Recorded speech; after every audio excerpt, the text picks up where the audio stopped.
Shalom. Shalom, brothers and sisters. Shalom.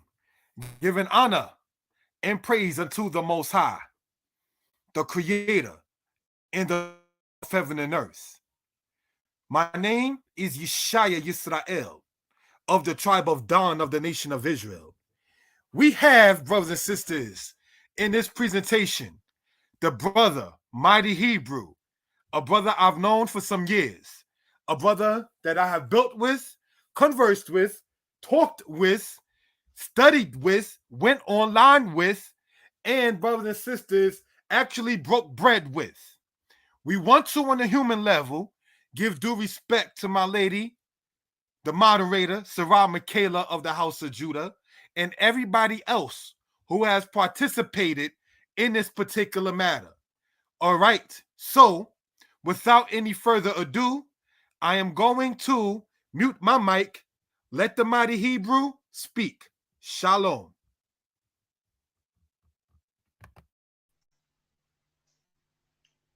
Shalom Bahasham Yahuwah Kodesh Israel.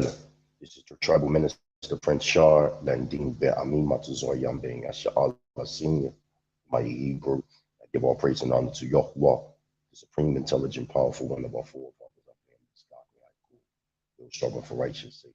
I say to the family, Shalom Aleichem. It's definitely an honor and a privilege to be here with you guys tonight. It's going to be a powerful presentation. Presentation that has been long overdue to bring forth some archaeological, anthropological, paleontological, and historical evidence showing that so-called Negro fits the description of being Israel throughout the Tanakh, the Old Testament. So I'm very excited to get the PowerPoint presentation started. It's definitely an honor to work with you. It's an honor, and I'm glad that Yahweh has preserved your life to continue to, narrate the history of our people in the 21st century. Thank you. Shalom, shalom.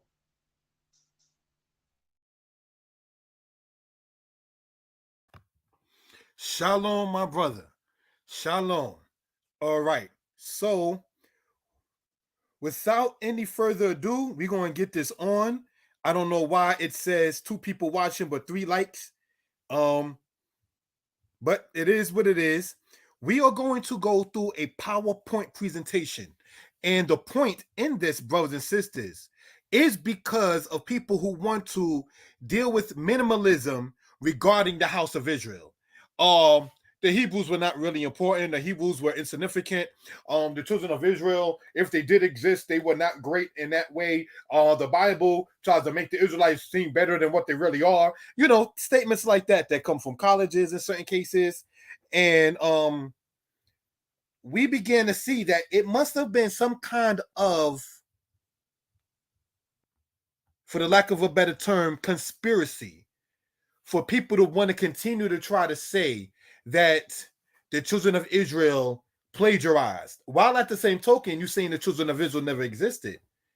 So that just goes to show you that lack of intelligence in that, because you can't claim a people whom you're saying did not exist as plagiarists. So you need to stop the hating, because just like it says in the lost books of the Bible, in the testimony of Naphtali, that hatred blocks wisdom. So when you can say a statement such as the Israelites never existed, then you're the same person saying the Israelites plagiarized. That doesn't make any kind of sense.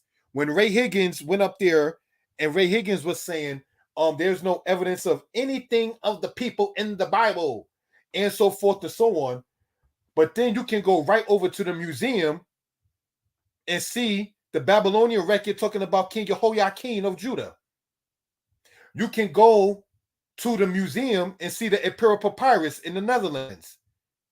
You can go, brothers and sisters, to the Heck Museum in the Jerusalem Museum and begin to see the artifacts of ancient Israel.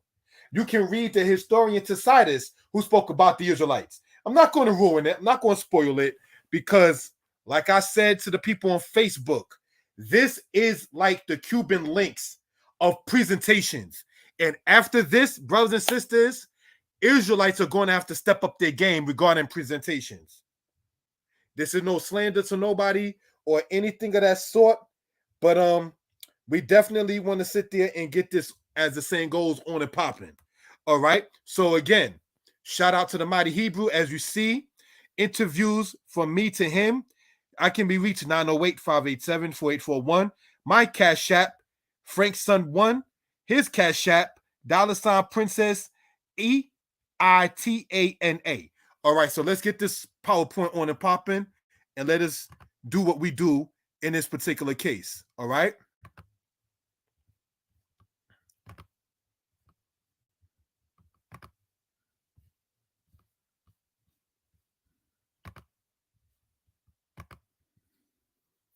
All right.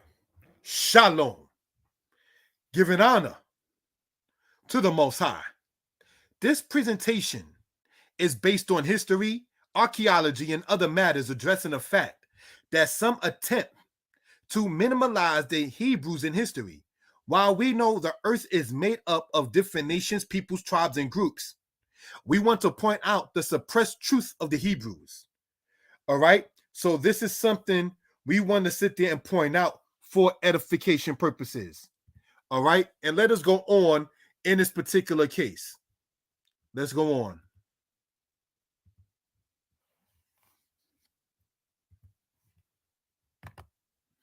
All right. Now, Moreh Yeshiah presents 100 slides of linguistics, history, and archaeology. Now, that is what we're going to be dealing with tomorrow night. For those who've been following on the channel, you can begin to sit there and see what that is. Subscribe to the channel as well. And what we're looking at on the right side, brothers and sisters, is Moreh Yeshiah interviews the Mighty Hebrew. Minimalism against Hebrews. All right. So let us, brothers and sisters, without any further ado, get this on. Introduction. Giving honor to the Most High. In this presentation, the interviewee, Mighty Hebrew, also known as Charlene Dean, will present information that not only many have concerned the reality and authenticity of the Hebrews.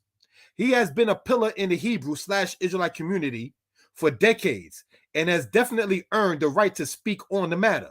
Having left America for East Africa, the brother has been through things and has been a positive effect to people.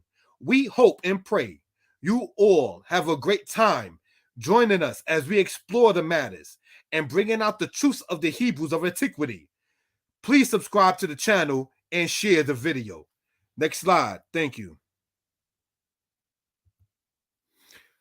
Now, this is not to sound arrogant or belligerent, but when I saw the PowerPoint that the brother sent to me, and I know that the brother does rhyme, this came to my mind.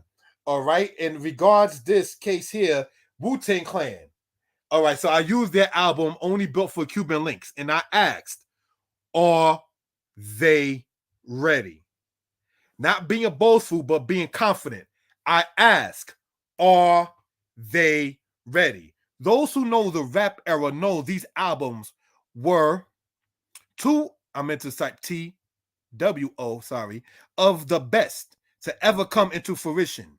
The legacy that was left after these albums were released is what the era of the 1980s Kool Moe Dee did to Busy B. Starsky, for those who know. Busy B. Starsky was like hip hop. I put one foot left, put my foot to the right, and I got the mic. When Kool Moe Dee in 1981 took the mic, rap changed. And this is no disrespect to Busy B. Starsky for those who know the history. After this presentation, I promise you, Israelites themselves are going to have to step up their game once it comes down to presentations. We again ask, are they ready? Let's go in. Brother, take the mic. Shalom. Hallelujah, hallelujah. First and foremost, I give all praise and honor to Yahweh, the supreme, intelligent, powerful, one of our forefathers, Abraham, Yitzchak, and Yaakov, those striving for righteousness' sake. I say unto the family, Shalom Aleichem. Again, it's definitely an honor and a privilege to be here. But before we start, you know what I'm saying, I was able to figure it out, Kashu, the day and night, how to play music. You know what I'm saying? While we here live. So I got my album here called Mind Mental is Never Destroyed. So we want to play a track called First to get it started. We want to play Black Rain. Hallelujah. Let's get That's how we're gonna do it before we start.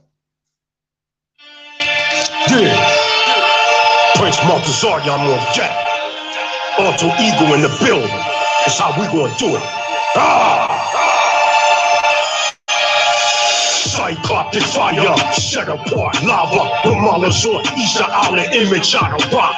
5.5 million incarnated children. Zion, it was written on spin. Fallen sovereigns in concrete jungle buildings. Preacher of the law, strong one stand tall to a wheelchair crawling. Flatliners lose mind power. Conscious talisman, Shimon the Shaolin. Vibrational comments to Congo violence. Hip hop's rising in the B-boy stands. Uphold God's commandments, breaking doors, hammer. Dance pop locking to the show shock non-stop. Rip cats like vodka, old school rockin' lottos. Who want the flex? Effects like DAWs. Who want to test the best architect on record? Who want to test the Elohim and mental chest? I'm Buddha, bless the brain noodle. See the future of jewels, dropping jewels like Santana. I bang out any set, then dip, gang. North Philly street slang, rearrange your frame. Fuck your dame, you paper thin niggas be lame. 2021, lions can't be tamed.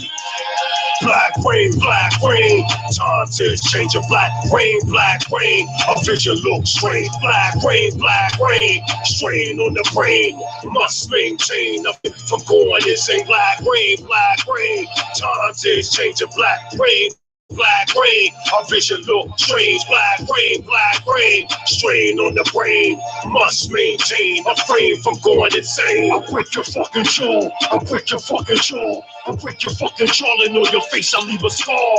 Play Jason, take Manhattan. If you come to Philly, I'm a motherfucking smashing. Titans flashing as we bash like animal and smash. We rich, off with old rags. I'm in my bag. Too many internet dogs made tagging. I'm in the house, I challenge your consciousness. Monkey see, monkey do. Disrespect my Isha in the Hebrews. I battle net your root in the dude to the death. Fuck being polite, I'm not your brother. You from the others. FBI undercovers. People under the stairs, underneath covers. You beneath me, my reach buck 50 features. I'm a beast from west to east. Get by and beat like Della Reese. Who shot you like Biggie? You want beef? Come get me, I bet you won't make it to any safe haven. What? You think I'm playing? I'm sharper than the sword. Before it's even here to bang into its form. Like killer bees, I swarm. Get stabbed with unicorn horns. Plain rose filled thorns with much pain. Israelite rain. Black rain, times is changing. Black rain, a vision looks strange. Black rain, strain on the brain. Must maintain a frame from going insane. Black rain, times is changing. Black rain, a vision looks strange. Black rain, strain on the brain. Must maintain a frame from going insane. Yeah, the mighty Hebrew in the building. Disrespect the Hebrew Israelites of the nation. I'm on your top. You know who you be.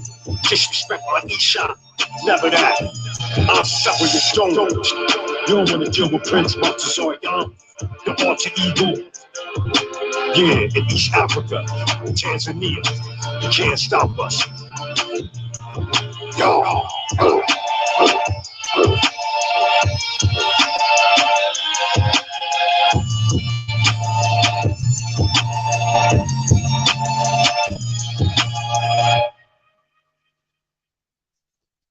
Shalom, Bahashem, Yahweh, HaKodesh, used to the L. So let's get this thing popping. What's going on, Kashu? What's the deal?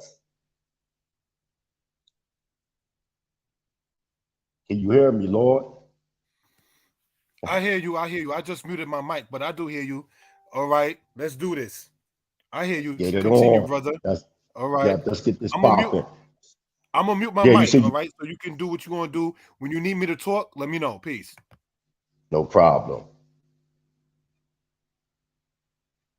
So we're going to get this first slide popping. So, yeah. So one of the arguments within the Afrocentric Black conscious community is that we don't have any academic scholarship at all. And it saddens me that sometimes you got to bring the Euro Gentile present so people will realize and recognize scholarship.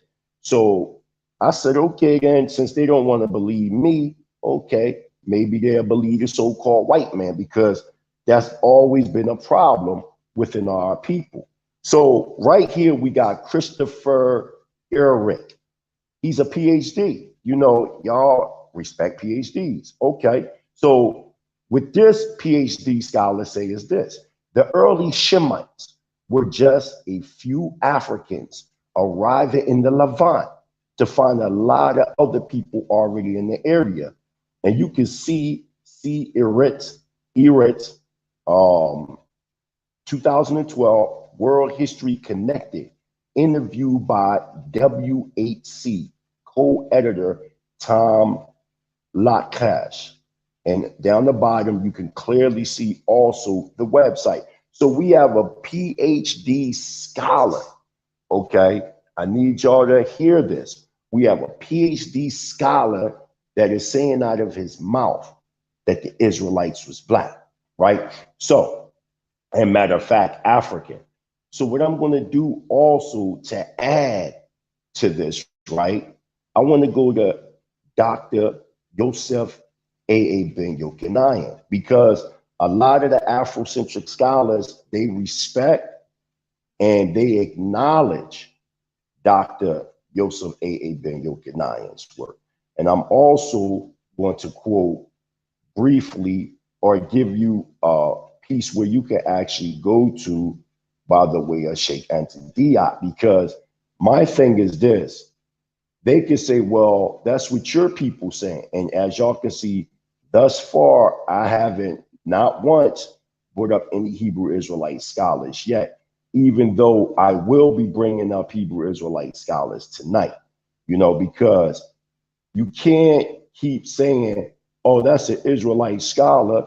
He's saying, he's going to say what you're saying. Well, okay, he's going to say what we're saying, but that doesn't stop the fact that he's a scholar. So let's go to the African origins of the major Western religions. I think that's a good place that we should start at. And it says this on page 75. In North Africa, just before the period of Christianity's legal entry into Rome, due to Constantine the Great's conversion in the 4th century, there were many Hebrew, quote unquote, Jewish tribes that are of indigenous African, so-called Negro origin. So let's just stop there and hear what Dr. Yosef A.A. Ben Yochanan is saying. He's clearly saying that these Israelites were, in fact, indigenous Africans, and they were so-called Negroes. Remember, all dark-skinned nations in Africa are not so-called Negroes. In this retrospect here, he's talking about the Bantu-speaking tribes. Let's continue on. These African Jews, as all other Romanized Africans at this era, meaning because Northern Africa and Northeastern Africa was conquered by the Roman Empire. And even though you may have had some people in some nations that controlled their borders, but they only controlled them based on Roman imperialism, okay? Let's continue on. These African Jews, as all other Romanized Africans of this era, were caught in a rebellion in Carinthia during 115 CE against Roman imperialism and colonialism. This rebellion, now listen, family, listen, Mishbaka, Shema Mishbaka. This rebellion also marked the beginning of a mass Jewish, meaning Hebrew Israelite, sovereign nationalistic migration southward into Sudan. Let's stop there. At this time, the author, when he speaks about Sudan, he's speaking in the sense of this 15th and 16th century understanding of Sudan being West Africa, okay? Sudan, West Africa, and West Africa along the way of the city of Air and into the countries of Futa, Jalan, and Senegal, or Senegambia, which lie below the parabolic curve of the Niger's River's most northern reaches, where the city of Timbuktu, Mali, presently stands. These Jews, meaning Hebrew Israelite sovereign nationals, were divided into two main groups and took separate directions further southward into West and Central Africa. One group joined the Fulanis of Futajalan, from whom the present population of indigenous Africans of Bornu and Cameroon in Nigeria inherit their Hebrew traditions. This indigenous African Judite penetration from North Africa into Sudan even reached the borders of Lake Chad and Central Africa. So now we have this scholar right here, Christopher Orrit, which is a PhD scholar, right? We read out of his mouth that he said that the Israelites, or better yet, the Shemitic people, that the Shemite people themselves were in fact African people. So then we back this up with Dr. Yosef A.A. Ben Yochanan. And if you notice, Dr. Yosef A.A. Ben Yochanan clearly say out of his own mouth, right? He says it out of his own mouth that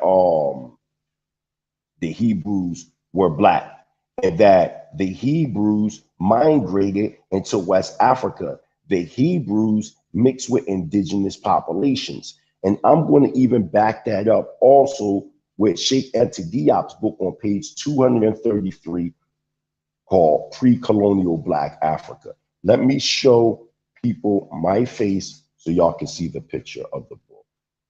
So here go the book right here. So I just want to respectfully speak about this book, give a brief synopsis of this book, because it's very imperative that we understand that in the book Pre-Colonial Black Africa on page 233, Sheikh Anta Diop quotes the 1652 documents of West Africa known as Tariq el-Fatah, stating that a Hebrew Israelite sovereign nationalistic minority was dwelling in villages in the region of Timdarma in the bent of the Niger. Diop also said Hebrew Israelite sovereign nationals of the Niger also created a system of growing vegetables that would be watered from pure well water. They did not use any form of river water. As I've been telling, and as Kashuta Danite has been telling, as JJ 7000 from the Lions Den, Zion Lex, and many Hebrew Israelite sovereign nationals been telling the people, just resurrect. This is what we're doing. We're resurrecting your master teachers. And your master teachers will tell the Black conscious community, they will tell you, Kemetic community, what we as Hebrew Israelite sovereign nationals been telling you all. We are the children of Israel. So we have two eyewitnesses. When you go into Deuteronomy chapter 15, verse or 19, verse 15, you need the 2 to 3 witnesses to verify all subject matters. So what I did just now is I used 2 to 3 witnesses against you. And that's what I had to do. I used this PhD scholar right here. I used Sheikh Anta Diop, and I used Dr. Yosef A.A. Ben Yochanan to prove without a shadow of a doubt, that we are in fact the children of Israel. Hallelujah. Do you want to emphasize anything as it pertains to this right here, Professor? Before we go to the next slide, do you have anything to say? Else I'll just keep going. You can go to the next slide.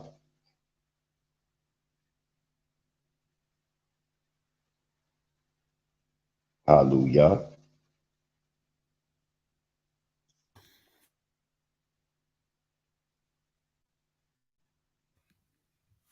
Sorry about that, family. No, I have nothing to say to add on to that. We're just gonna go on from the slide to the slide, all right? I have nothing else to add on to that. I'm gonna mute my mic again and pull the PowerPoint back up. All right, shalom. No problem. Shalom, shalom.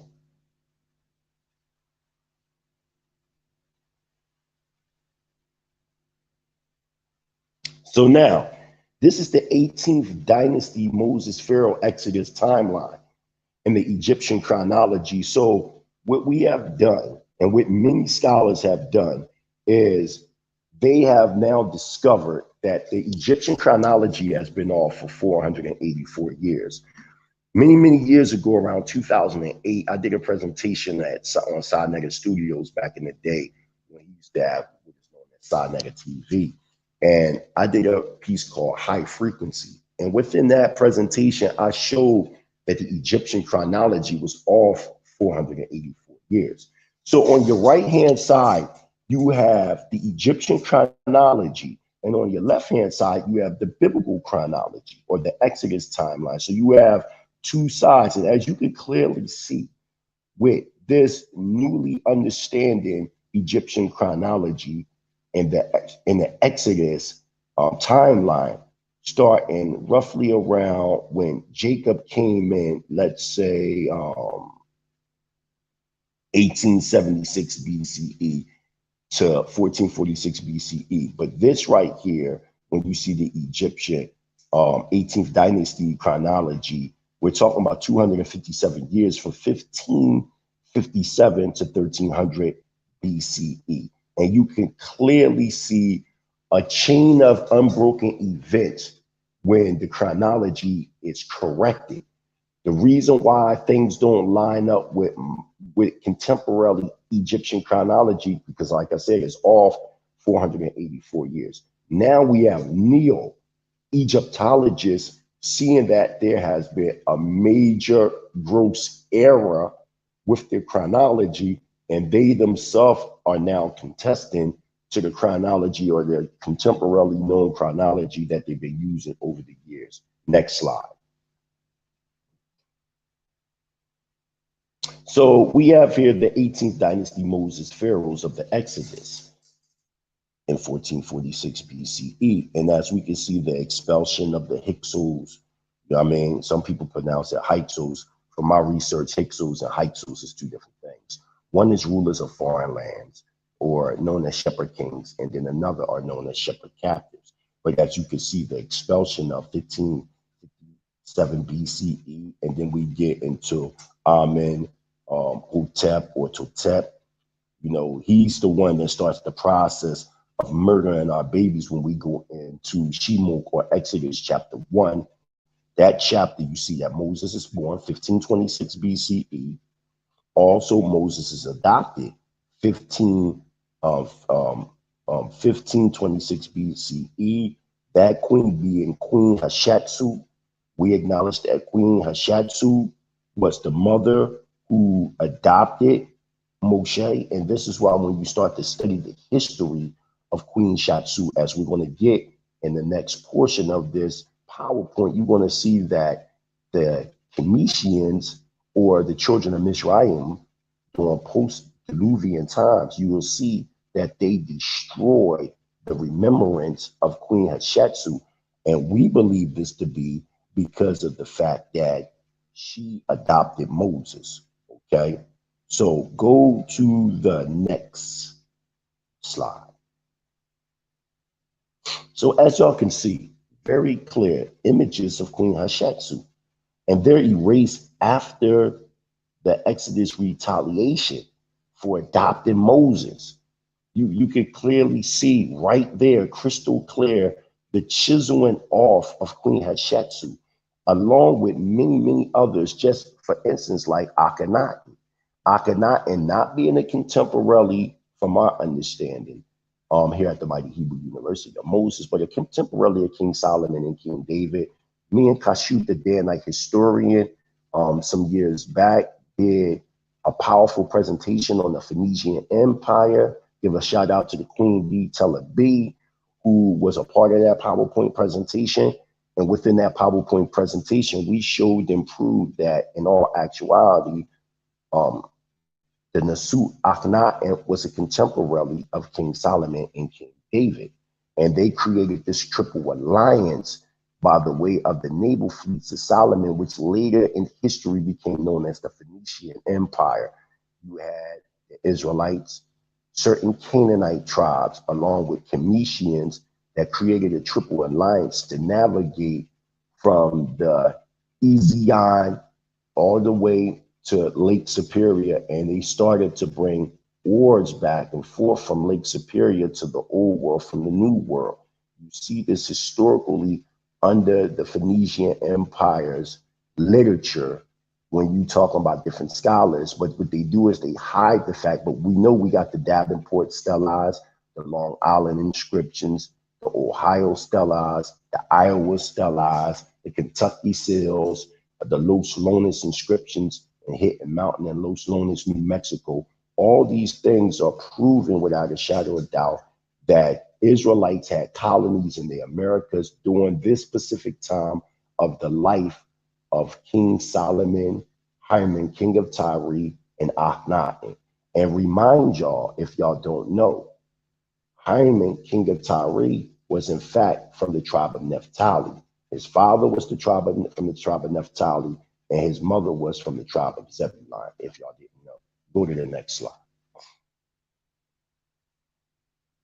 So we have here Sinai 361, a 1446 BCE Sinaitic manuscript or an artifact known as the Moses inscription. There was a book called The World's Oldest Alphabet that came out in 2016. It was written and translated. All these artifacts, these Sinaitic artifacts, were translated by Douglas Petovich. And these artifacts were found in Egypt originally in 1905, but the translation didn't come out in the open until 2016. So right here, we have the Moses inscription that describes the oppression of Israel under the 18th dynasty pharaohs, along with the 10 plagues of Egypt, which caused astonishment in 1446 BCE. Okay, and our people, they were so deep into the pagan behavior, worshiping the lady, who was no other than Baalat, also known as Hathor, and we're going to get in that. Moses, as we all know, stopped at Sukkot and sent for the Hebrew miners at nearby, let me get that name right. Let me get it right. The name is called Shirabit El Kitdam, okay? He went and got them. This inscription was made by the Hebrew Israelite sovereign nationalistic miners in 1446 BC when they left the mines to join the fellow Hebrews at Sukkot, okay? And what it says is, our bound servitude has lingered. Moses, then provoked astonishment. It is a year of astonishment because of the lady. The lady was Hathor. When you start to study up on cow worship, it really goes back to the Indus Valley. Here at the Mighty Hebrew University, we teach that the oldest civilizations go back to the Indus Valley, push to Mesopotamia, and then into Canaan land in Egypt. And when you look at Hinduism, they adore the cow the same exact way the people of ancient Kemet did. The same pantheon that you can find in Brahmanism or Hinduism, you can find within the Kemetic paradigm. But once again, we are at authentic Sinaitic inscription of Hebrews talking about Moses. We see this, so this man had to exist, and this artifact is dated 1446 BCE. Go to the next slide.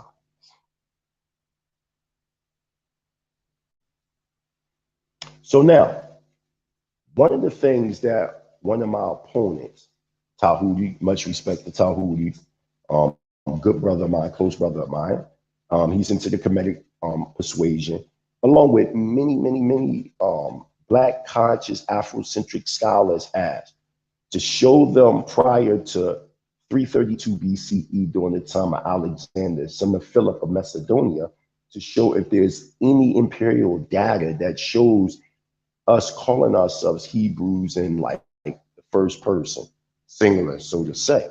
Well, we have here Sinai 115 inscription dated 1800 BCE.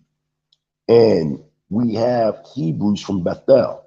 So when you go into Genesis chapter 13, verse 3, you clearly see that this Sinai inscription 115 is aligning with Bereshit or Genesis chapter 13, verse 3.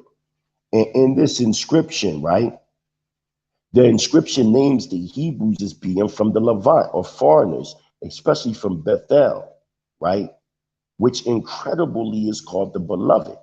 All the patriarchs viewed Bethel as the capital city before the Exodus. And you can see Genesis chapter 12, verse 8, 13, verse 3, along with chapter 28, verses 16 to 22.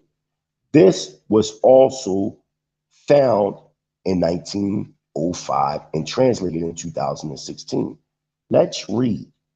We 6 Hebrews of Bethel, okay, the beloved. So we have right here a brother speaking about himself along with others with him. And what's so beautiful about this is that they even have some of the people coming in by name. We see Shechem, okay, we see that. And we also see Habid Had. These are actual biblical names, okay? These are biblical names that you can find in this piece right here that we're looking at, Sinai 115. So again, you see ourselves calling ourselves Hebrews. What you see is the Sinaitic inscription, okay? And you also see within the Sinaitic inscription, you clearly see the word Ibar or Eber or Ivri or Ivar. You see the word Hebrew right there. And another thing that's very important to take a look at, historians such as Kashub the Danite has pointed out years that the Goshen area in Egypt was known as the city of Avaris. And when I researched the word Avaris, it's actually an Anglicized word that means Hebrew man or Hebrew land. Avar is Eber, Hebrew. Ish in Hebrew is man. So when you say the land of Avaris, you're saying the land of the Hebrew man. Very interesting. Next slide.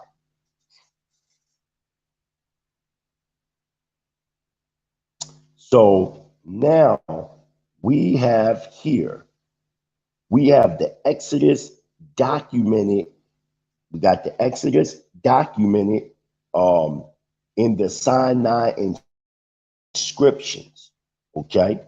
And you can clearly see this map here is from 1842 to 1446 BCE. And it's just giving you a bird's eye view of the different areas and locations that are mentioned inside the scripture. You can clearly see without a shadow of a doubt the same locations that you see in the biblical narrative. Next slide. So we have here Abraham to Joseph timeline, 430 years in Egypt from 1876 BCE to 1446 BCE. Okay. And you can clearly see an unbroken timeline. You see the unbroken timeline. One of the things that I'm going to point out, because we're going to see it coming up shortly in the next slide, is that you're going to see that Esau and Jacob is born. That is very important. And the date that's very important is 2006 BCE. Why do I say that? Because when we continue to read, there's going to be an artifact known as the story of Sinuhi. And it's going to be speaking about Jeus, the mountain chief from Edom of Bereshit or Genesis 36:18. And we're going to show without a shadow of a doubt the artifact that they found to prove Esau's grandson existed. Very important. Continue on, because you're going to see that Esau conquers the Horites, which you see the Horites mentioned in Deuteronomy chapter 2, verse 12 and 22, right? And you're going to see the Edomites move into Mount Seir in Bereshit or Genesis 36, verse 6. You're going to see all that. Go to the next slide. Because we're going to show here the Exodus timeline that's about to pop up. And within the Exodus timeline, we show once again that 1446 BCE date. Go to the next slide, Kashu.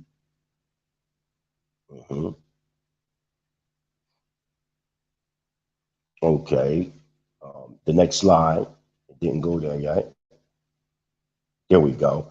And in this slide, you can clearly see the Pharaoh who was murdering the Hebrew children from 1532 BCE to 1511 BCE. That's Amunhotep. And then you see Pharaoh's daughter who adopts Moshe, which is Hashatsu. That's around 1526 BCE. Then you see the Pharaoh of Moses, the flight of Midian, and that's Thutmose, some say the second, which was from 1498 to 1485 BCE. And then the Pharaoh of the Exodus, some say Thutmose the third. It all depends on if you acknowledge 1446 BCE, the 18th dynasty, or 1446 BCE at the end of the 12th dynasty with Amenonat the fourth. It all depends. But we have an unbroken chronology, as you can see on the left-hand side. You clearly see when Abraham was born, 2166 BCE. When Sarah was born, Abraham leaving Haran, Isaac born. Then you see, and we got the dates here, Abraham being born 2166 BCE. Sarah being born 2156 BCE. You see Abraham leaving Haran around 2091 BCE. And at the same time, the altar at Shechem was built in Bereshit chapter 12, verse 7. And as you continue down this chronology, you can clearly see all the way from the birth of Abraham all the way to the Assyrian captivity in 722, 723 BCE, this unbroken chain when the Egyptian chronology is placed correctly with the biblical timeline. Next slide.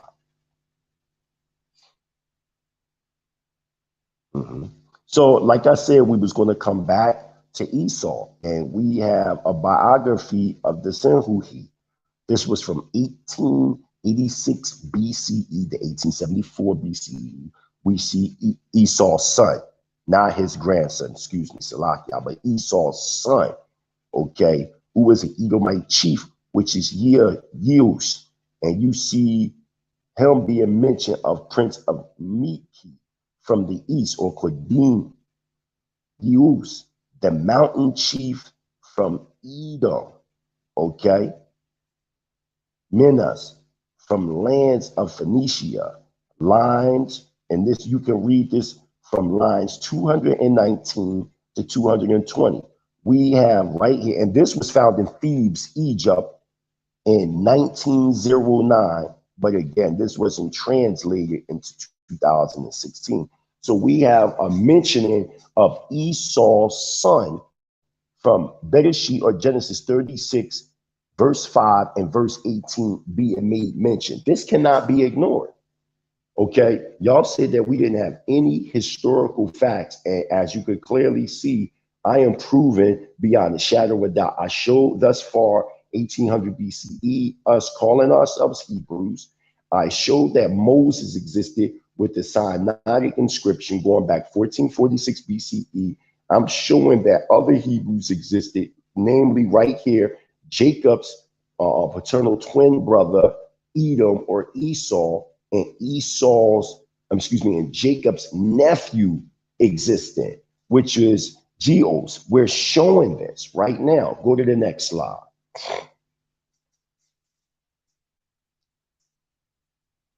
Now, we're in the Sinaitic inscription 376, that this inscription was created 1772 BCE.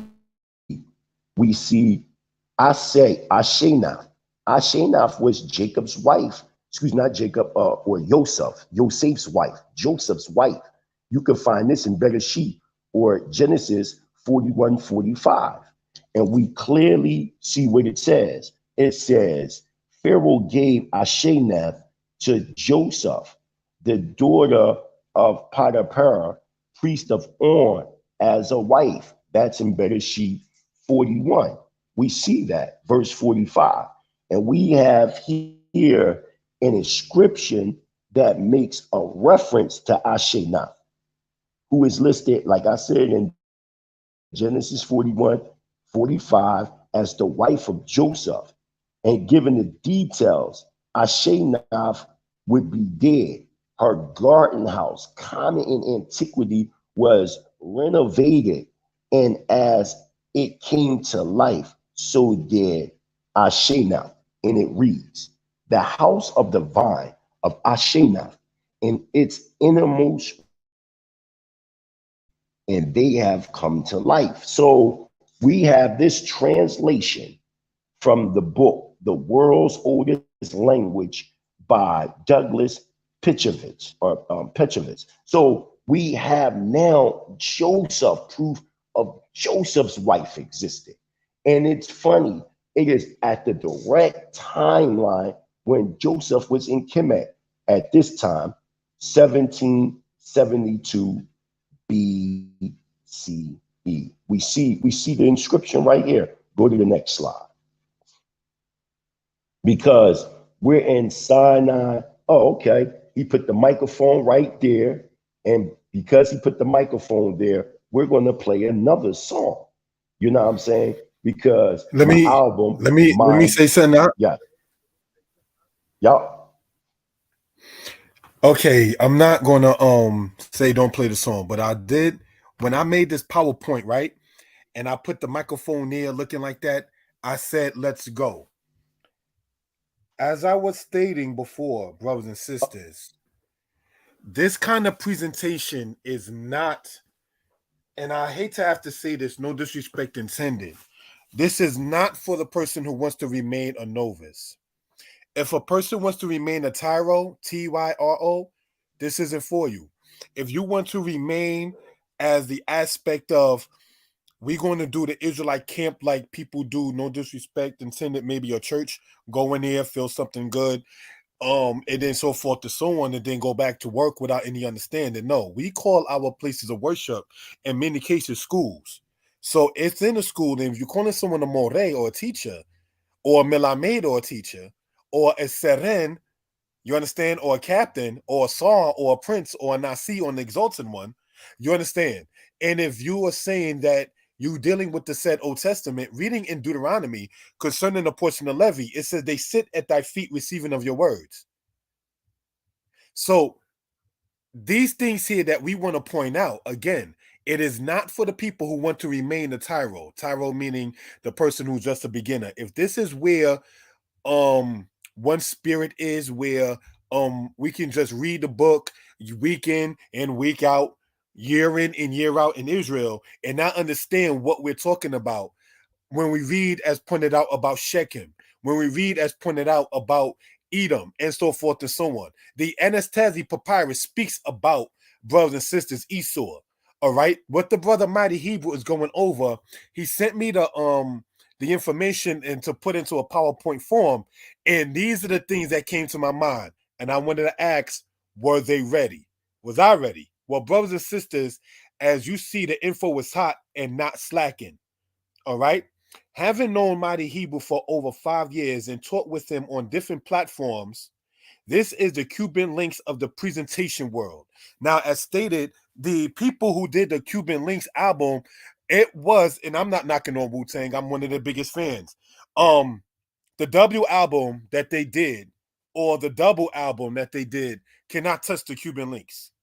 Those who do know what that album was about. Raekwon spoke about Ghostface. Ghostface spoke about Raekwon, and so forth and so on. It's like this album is something that people have not thought of, and so forth and so on. When, brothers and sisters, the people was in the studio putting that work in, you could begin to sit there and see what that's about. You can see the Proverb 10 verse 4 when it says he becometh poor that dealeth with the slack hand. So you can see when someone puts in the time, the energy, and the dedication to get information out, we are doing an honor to our teachers. A lot of this information that the brother has just said real quick before I give the mic back over, he said this was found in 1905 and not translated to 2016. By then, many of our historian teachers in Israel done passed from the old camps, and those who know what I'm talking about. Be they one from Bana Zakim, be they one, say, from Hashaba, or be they even the Messianic camps from One West, because their leaders by 2016, what they call the original seven, they done, some of them done deflect or passed away by then too. So it's up to us who are the students of, say, Rabbi Matthew's students, in order to sit there and try to present this out. So we don't want to drop the baton. We don't want to sit there and go out like other channels and it just went to the wayside or whatever because of your wickedness.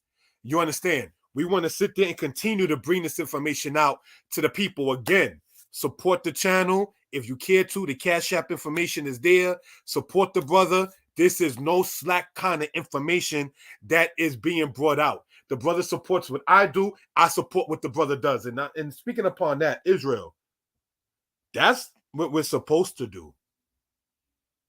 You're supposed to not feel a way if a brother can present information. You're not supposed to be one to want to silence your brother like, I ain't going to have that nigga on my channel because of this and that. No. That's not the spirit to have. You understand? Because even a college professor will sit there and tell you that they'll sit there and have somebody else tutor and so forth and so on. So we don't need to sit there and sidebar hate and hope somebody don't hear this brother or sister. We need to sit there and put each other on. Talking about Wu-Tang, they put Shaheem on. Talking about Wu-Tang, correct me if I'm wrong, they put Killer Priest on. They brought out a lot of people into that realm. So just want to point that out. Let's continue on. Brother, I'm going to silence my mic. Do what you do. Shalom. Shalom, shalom. And that mic right there is on fire. Give a shout out to Kashu, the day and night historian. Again, it's an honor. We've been knowing each other. Yeah, he said 5 years. Yeah, it's been a little bit long, like 7. Like it's going on 7. You know what I'm saying? And it's just an honor to build with this brother. You know, I look up to this brother's research him. He's a good man. You know, his pedigree is 100% legit. Going to some of the most powerful to not only base Israelites, as we all everybody know, me and brother Kashu Today and I are both to not only Israelites. So before I continue on, let's check out this song off my new album, My Mental Is Never Destroyed, known as Inmate, also known in the Matrix. Let's get it. Hallelujah. Hebrew Israelite, Solid National. You're using the tiger style to lead your attack. You're using the tiger style to lead your attack. In fact, there is no way that you could get to my vital point. Oh God, lost souls from the omen. Hunt buffalo soldiers for ritual roasting. Consume flesh from the chosen. Comatose till they broke. Sinister laugh in the air like Joker. Cars with death on the ledge, the edge. Stay away beyond the heavens, brethren. Stay clear from Cape Fear. Darkness near. Blind sunshine, cage Ha'adam. Star is red. Parent, burning bed, neon white squares. Swear to God, I double dare. That's what cast it. We battle the souls of buried in plastic. Raptured the world of savages. Bodies turned to maggots. But this ain't magic, no, I act faggot. This is classic, raw material. Forefathers darker than low or instrumentals. I'm in the mental, talk heavy, swinging blades like Wesley. DC Snipe, all I see, CB, hit the S mark, noggins bleed. Golden Lord said you need to feed, salt feed. Flammer, push your hat back to white meat, looking like clan sheets. Went from hanging on trees to penitentiaries. I went MCs with facts like Ripley, believe it or not. I bomb more wax on any track or my samba. Incompleteness, rest Abba. Inmates brain contained, living insane. Strain on the mental trust, solid man's jungle, but only for a while. Mount Zion ride, streaming out, yeah. Solid power, inmates brain contained, living insane. Strain on the mental trust, solid man's jungle, but only for a while. Mount Zion rise, screaming out, Yah. Most of the power, I possess mics and psychobah, light, ether, crystal, enlightenment, blind. Those claiming sight, wise rise like old owl, fighting snowmen, far sea like fountain on mountains. Martin, see promised land, Moses from afar, original Hebrew beyond the far. From her rock paw, sporting charms, ghosts and machine, read palms as one read the Psalms. I remain calm like content, swamp, water, Vietnam. The metal melt within every gunplay against the Sith. Paranormal shift, note the ledge of the edge of the cliff. Break the chains, I'm in my fifth. Blow the Buddha, bless the sky. Lying in a spaceship, counterfeit, old school wise men. Shot from Zion, lion mentalist men. Keep me bionic, I'm Sepharonic, supersonic like tonic. Crushing cats like rhinoceros. Many false prophets make profit off knowledge. Inmates brain contained, living insane. Strain on the mental crush, solid men's tumble, but only for a while. Mount Zion rise, screaming out, Yah. Most solid power. Inmates brain contained, living insane. Strain on the mental crush, solid men's tumble, but only for a while. Mount Zion rise, screaming out, Yah. Most solid power. Yeah, we in the building. 2021. Chilling here with Central. You know how we do. Nothing can stop us. Yeah, Hebrew Israelites, Islamic nationalism rising all over the four corners of the earth. East Africa. Hallelujah, Yah.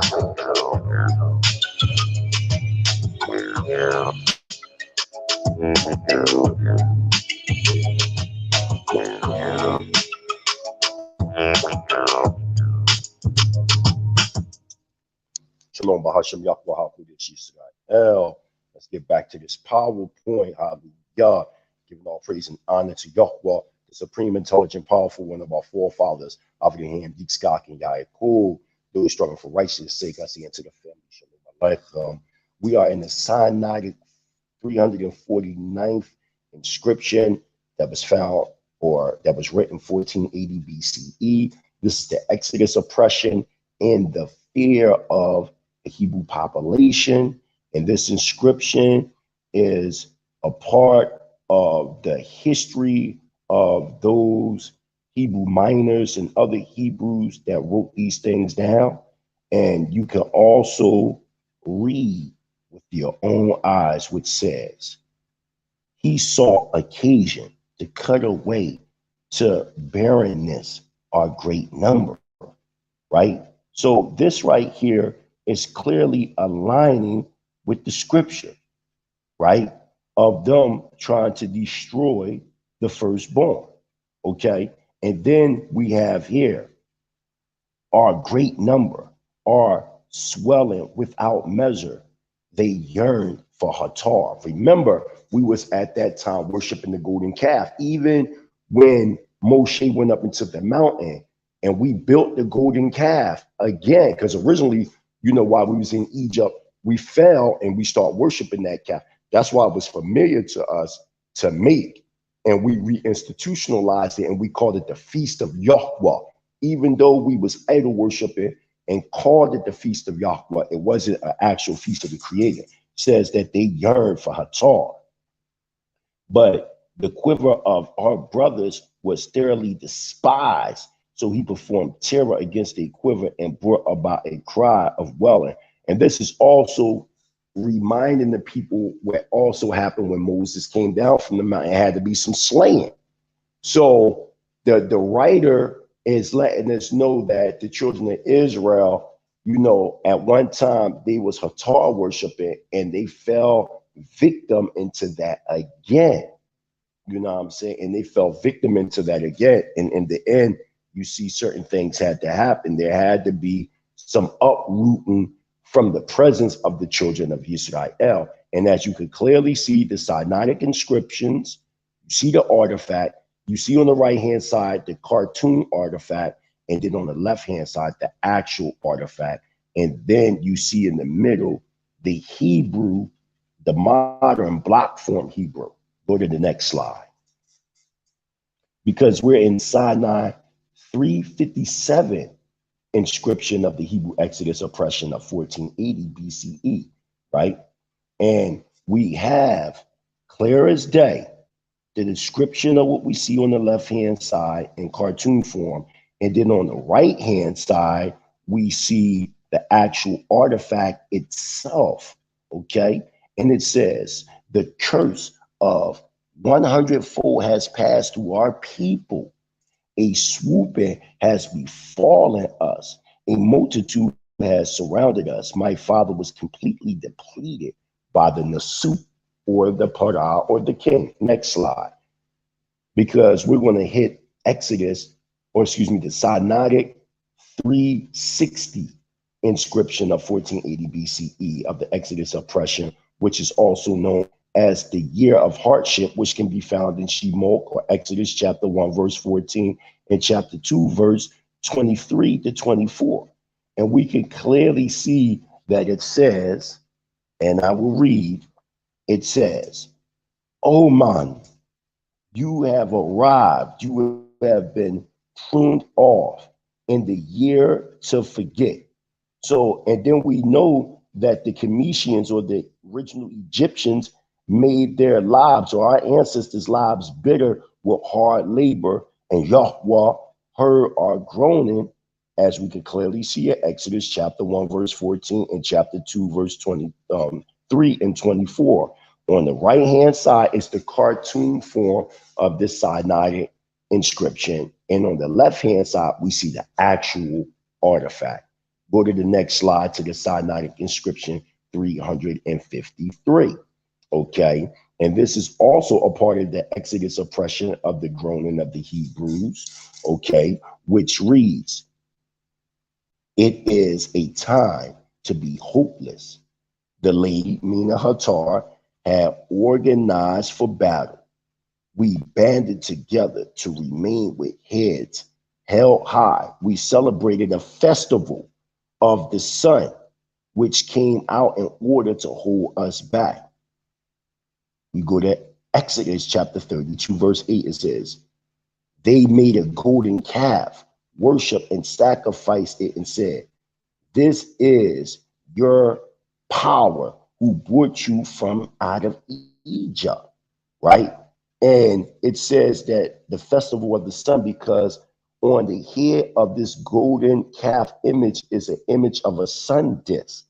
So you got to understand, everybody wasn't on the same playing field, just like today in Israel.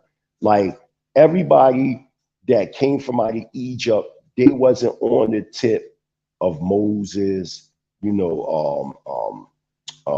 Aaron, Miriam. There were certain levels of frequency that each player was on when it came into the field of coming from out of the Kemetic persuasion. So you had those within the midst that was still dealing with the Kemetic deities. You know what I'm saying? And this inscription clearly and beautifully aligns with Exodus chapter 32:8. The Sinaitic, Shemitic Hebrew Israelite sovereign nationalistic writers of these inscriptions were still bound in the Kemetic mind state, but they was trying to come from out of it. So go to the next slide. This right here, and I didn't show this on the Killer Priest podcast. There was a bunch of slides I couldn't show because of the sake of time. So go to the next slide. You should be at Sinai 345, the Rosetta Sphinx, or the Hebrew Hatar worship, and Aaron's golden calf, as you can clearly see, right? You can see the Sinaitic inscription 345A and 345B. And it says, "He who is loved by the lady, Bala," which equals Hatar. And we see in Shemot or Exodus chapter 32, verse 24, it says, "I threw the gold in the fire and out popped this calf." They have these inscriptions right here. These are the artifacts that they found, okay, in 1480 BCE, Okay, you clearly see it right there in Sinaitic script, right? You see it, and you could clearly see that we was worshiping this deity as a power. Next slide. You should be in Sinai 375a.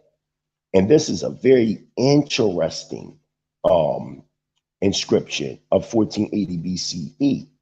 And we see here about Olahab, son of Aisha Mach, if I'm pronouncing his name right, indwelling in the Ruach Kodesh, the gift of wisdom and knowledge to build the Ark of the Covenant.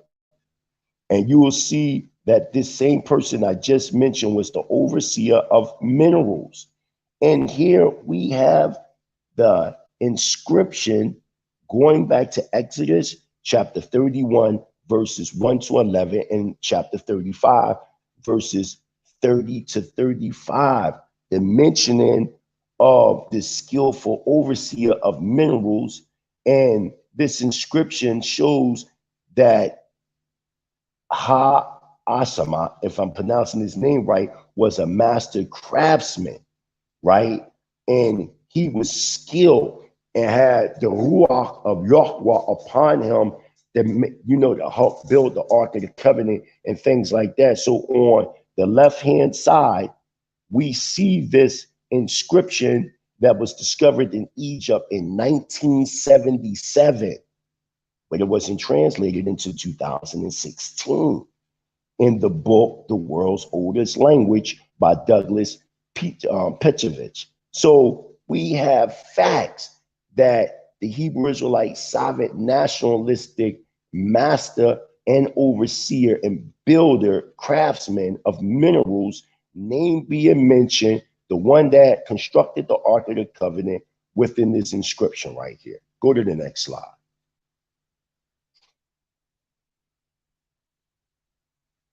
So we have here of 1205 BCE. And we have a piece right here that was translated in 2015 that speaks about the Shemitic loan words. And it says the Egyptian rendering of the biblical Goshen in the papyrus. That's Anestas 4.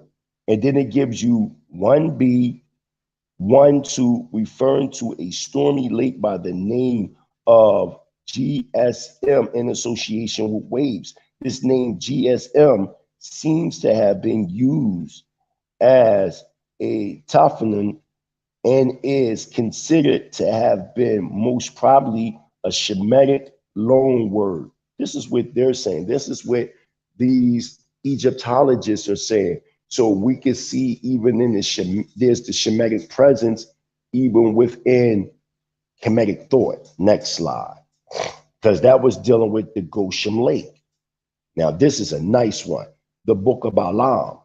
And we got right here Balaam, the son of Beor. Why is he right here being known as the divine seer? Is he? It says Balaam, the son of Beor, a divine seer is he.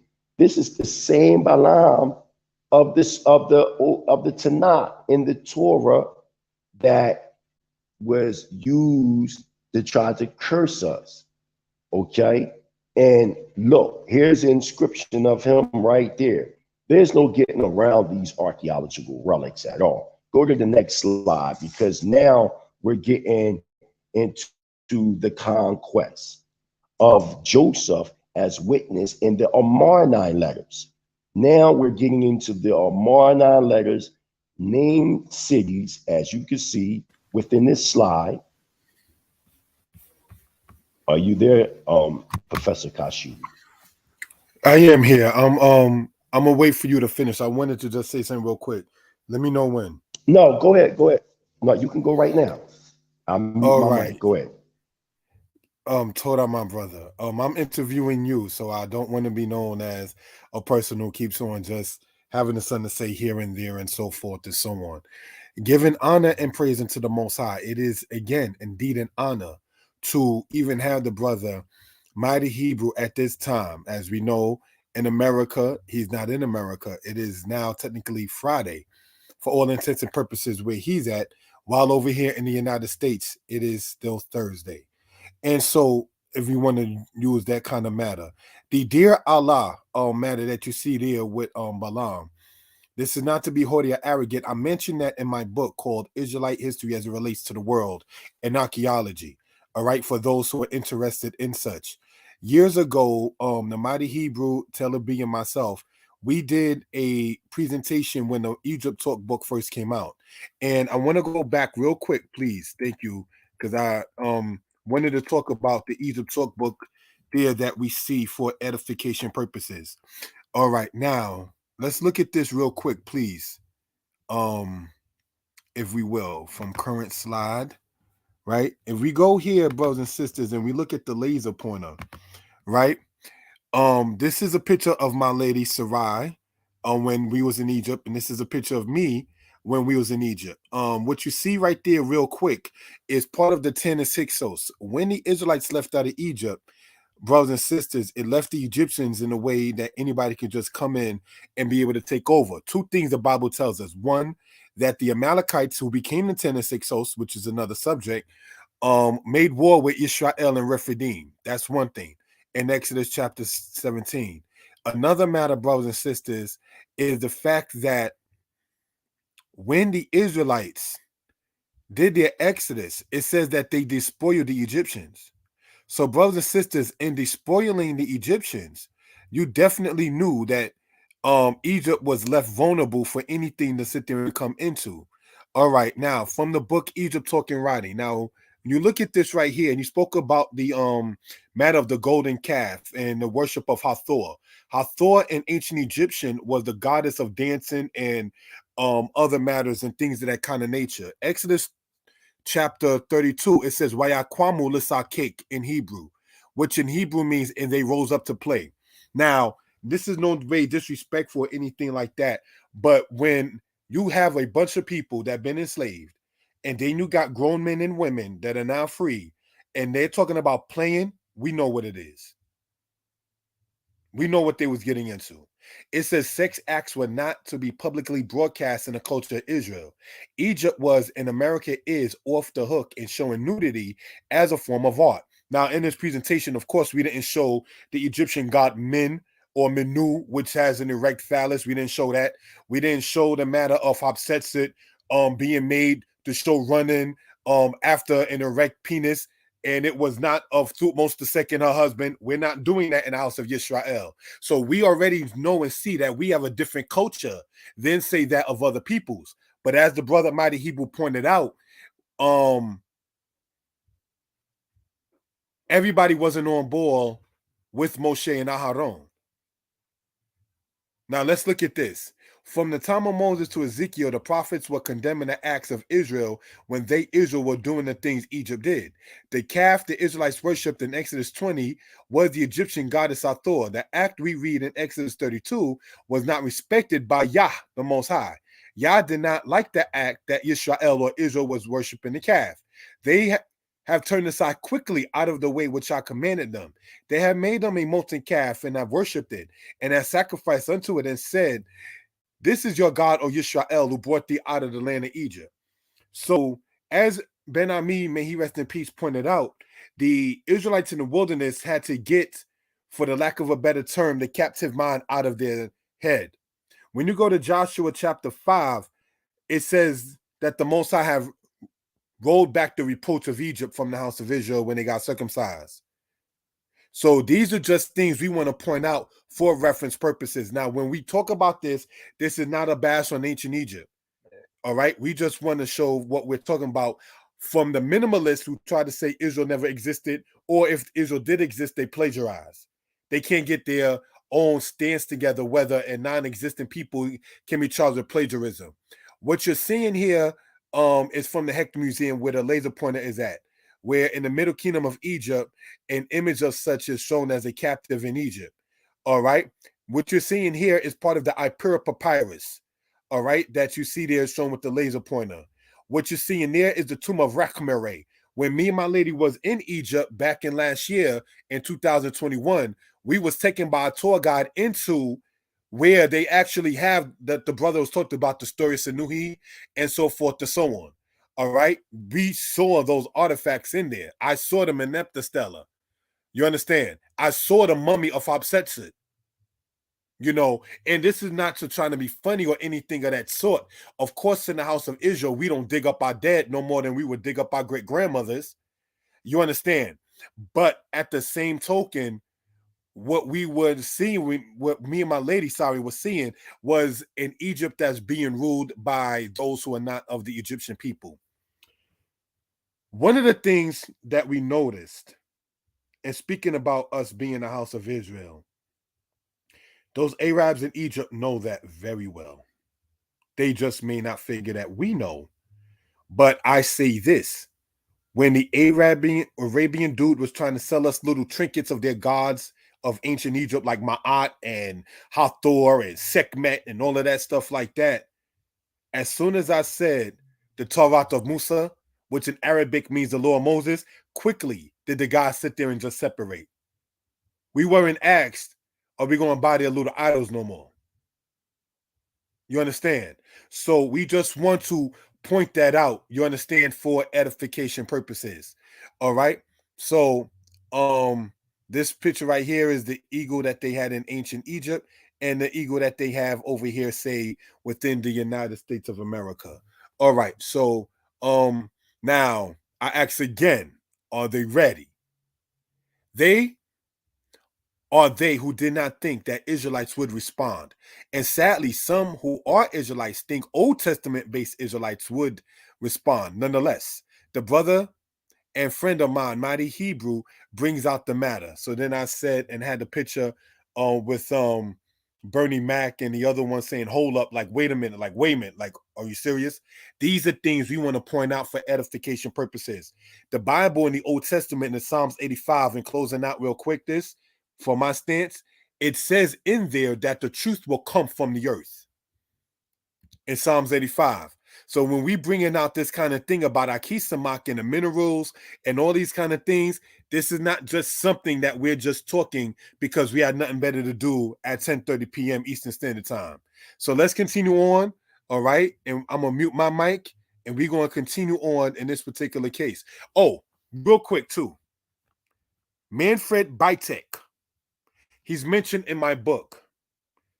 He's a person that was, in his day, what Sir Alan Gardiner was in the 1960s, as far as being a deep archaeologist and Egyptologist in the subject. So I just want to point that out for reasonable purposes. All right, next slide. All right, we already went over this. And okay, now the Himalaya. That's how they told me to spell it. A ride for those who know Brooklyn. Welcome to the channel where the brothers, Mighty Hebrew and myself, Yeshiah, parentheses, Kashub, are speaking.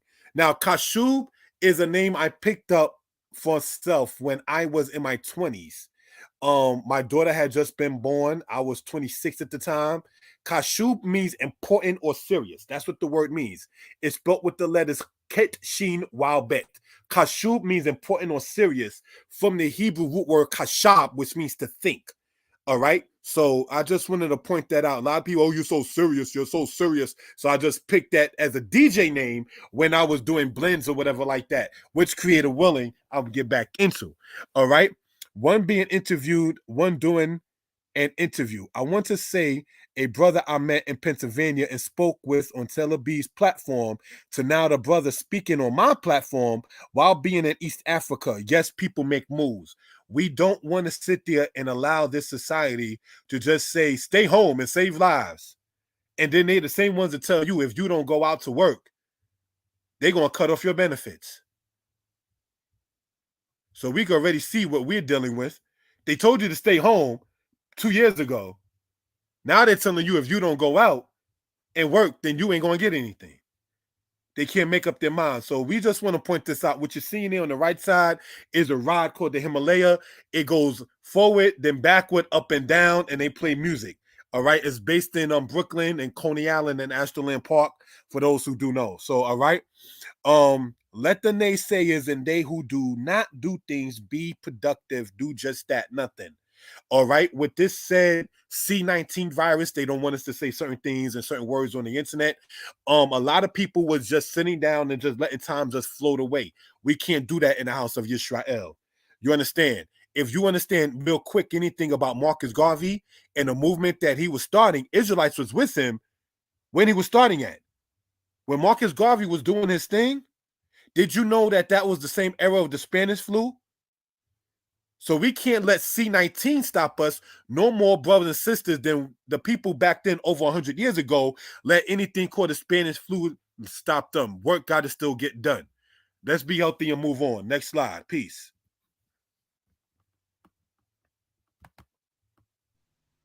Hallelujah, hallelujah. Giving all praise and honor to Yahweh himself, the supreme, intelligent, powerful one of our forefathers, Abraham, Yitzchak, and Yaakov, those striving for righteousness' sake. I say unto the family, Shalom Alaikum. So we have the conquest of Joshua as witness in the Amarna letters. They call it the Amarna letters because it was found in Amarna, Egypt, at the tomb of Akhenaten. And this is the proof that we could clearly show that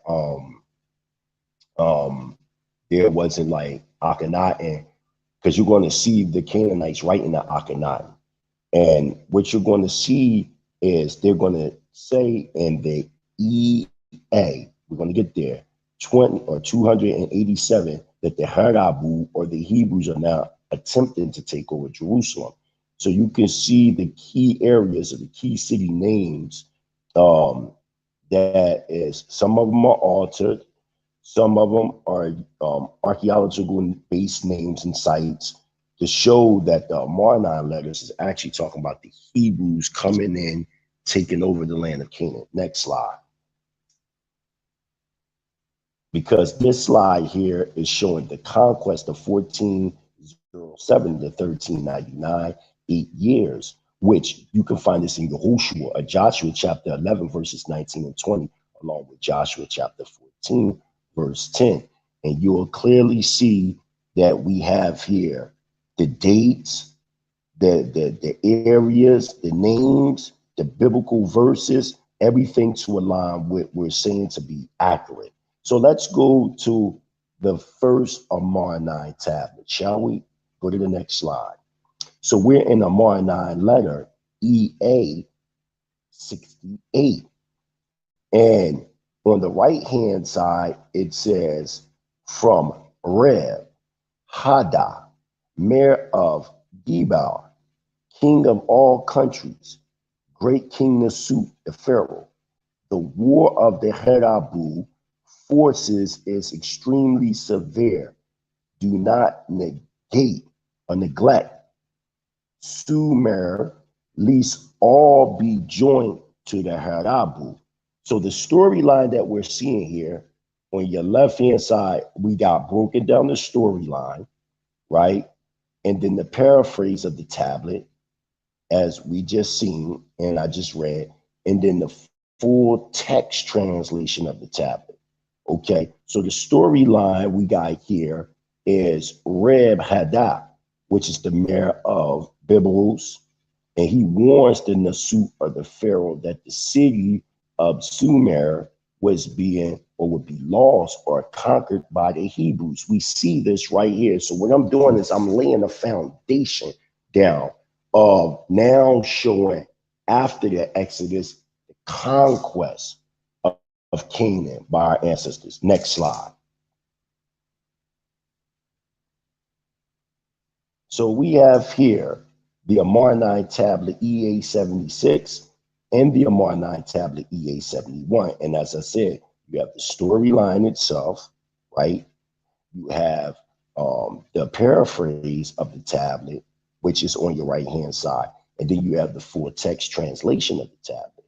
So right here, we have Reb Haddah warning went unheeded, and Sumer is lost to the Hebrews. and begs for the Nasut or the Pharaoh to send archers to help defend the city.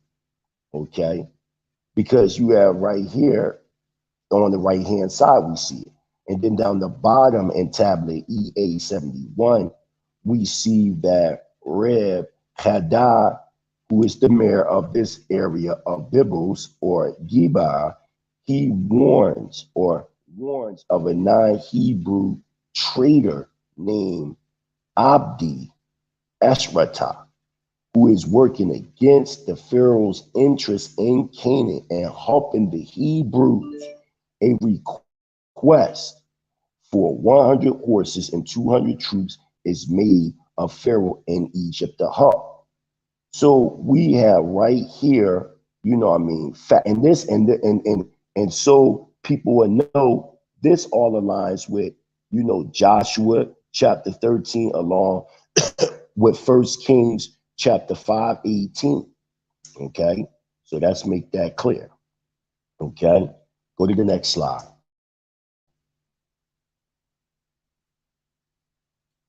Excuse me. So now we have a Amarna tablet, EA 73, and we see in the storyline again, Reb Hadad, he warns that the traitor by the name of Abdi Ashriata is telling the people of each city to rise up and kill their city mayors and become aligned with the Hebrews. In this case, Pharaoh is warned that the town of Amiyah near Biblos is at risk of such an instruction. Okay? And you see this all in the book of Joshua, right? You see this in the book of Joshua 13, along with Ezekiel chapter 5. Excuse me, not Ezekiel, 1 Kings chapter 5. Okay? Go to the next Amarna letter.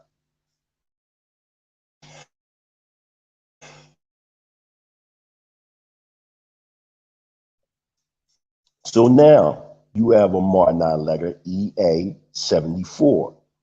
And we have the same mayor warning of that non-Hebrew traitor that we just talked about. And he has successfully convinced the town folks of Amiyah, right? And it's funny, it's Amiyah, you know, and that can be my people of Yah, so to say, to kill their mayor and join the Hebrews. And notice that the expression bird in a trap on your right hand side is similar to what Shennacherib said to Hezekiah, right? In the Sennacherib's annals, when he attacked Jerusalem, I shut up in Jerusalem, his capital city, like a bird in a cage. So you see the same similarity. That might have been like a slang of that time, but we see the Hebrews at work, and these are Amarna letters. Okay, go to the next slide. Because we have a Amarna letter, 3A 121, along with E88. And we see again, Reb Hadad, he warns of a non-Hebrew traitor, right? Abdi Ashrata is about to attack Gibeah and is telling everyone that Reb Hadad is no one to be feared, right? We see that, okay? And then down the bottom, we see again the mayor warning that a non-Hebrew traitor, which is that same person, will capture the entire promised land from Gibeah down to the Wadi El Resh, the border of Egypt. What an incredible statement. This is exactly what Joshua accomplished. So we see that, and it clearly says from Reb Hadad, mayor of Gibeah, but if the king does not give heed to my words, then Gibeah will be joined to Abdi Ashrati, and all the lands of the king as far as Egypt will be joined to the Hebrews. That's what they said. Go to the next slide. This ain't what we making up. This is in the Amarna letters or the Amarna tablets. So now we're in Amarna letter EA77 and Amarna letter EA90. And what and this aligns precisely with Joshua 13:5, the first book of Kings 5:18, and Ezekiel 27:9. It says, from Reb Haddah, mayor of Gebar, if no archers come out, all lands will be joined to the Harabu or the Hebrews. I'm afraid the residents of Gebar will strike me down. Next tablet. Nasut, king, the war is severe. Abdi Asarta has taken all my cities. Gebar alone remains to me. You yourself have been negligent of your city so that the Hebrews takes them. Because you got to remember at that time, you know, Egypt was still weak from all them different plagues, them 10 plagues, you know, and then you had the Amalekites who came and they took over and they conquered. So, you know what I mean? They was going through a lot of pressure. Go to the next slide. So we got the Amarna letter EA118 and the Amarna letter EA82. And we read, from Reb Haddah, mayor of Gebar, Sodom and Berat, don't belong any longer to the king. Look, if the residents abandon Gebar, the Hebrews will seize the city. Next tablet down. Are you unable to rescue me from Abdi Asarata? All the Harabu or Hebrews are on his side, and he is strong. If within 2 months there are no archers, then I will abandon Gebar. So we see without a shadow of a doubt that the Hebrews or the Harabu that is being spoken about in the Amarna letters are in fact the children of Israel coming in as a military force to conquer the land of Canaan. Next slide. Now we're in Amarna letter EA101 and Amarna letter EA144. Okay. Are you there? Okay, Kashub should be there. Okay. And there we read Nasut, Pharaoh, the pirates of Apiru killed Abi Ashata because he was unwilling to pay tribute to Assyria. They have seized the cargo of Pharaoh's ships and gave your ships to the men of Arwada. Seize any Apiru ships of the men of Arwada currently docked at your seaports in Egypt. So we see all that is taking place, right? And we also see that it says in the tablet below, right, that from Zimri Daya, mayor of Sada, to Pharaoh, right, it says the war against me is very severe. All the cities that the king put in my charge have been joined to the Hebrews. Next slide. So we're seeing this catharsis of Hebrews coming into the land. Then we in Amarna letter EA147. It says, from Abi Makku, I am guarding Tyre, the principal city, for the king. Zimridiah, the king of Sodom, writes, Delhi to the rebel Azaru, the son of Abdi Asarati or Asaratu.